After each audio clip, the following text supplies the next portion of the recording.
मित्रांनो, आज एक आपण अत्यंत मजेशीर गोष्ट समजून घेणार आहोत। जेव्हा आपण मूवी बघतो तेव्हा हिरो हिरोईनला म्हणत असतो आय लव्ह यू, आणि त्यानंतर हिरोईन काय रिप्लाय देत असते, आय लव्ह यू टू।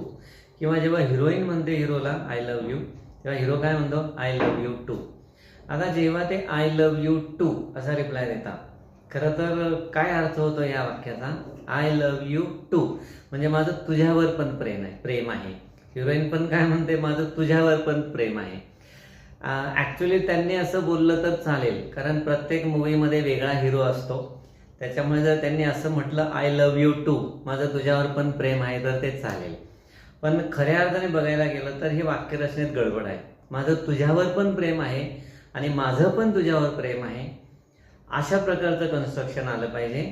आणि माझं पण तुझ्यावर प्रेम आहे याच्यासाठी काय म्हटलं पाहिजे, आय टू लव्ह यू। तर आय टू लव्ह यू हे करेक्ट एक्सप्रेशन आहे।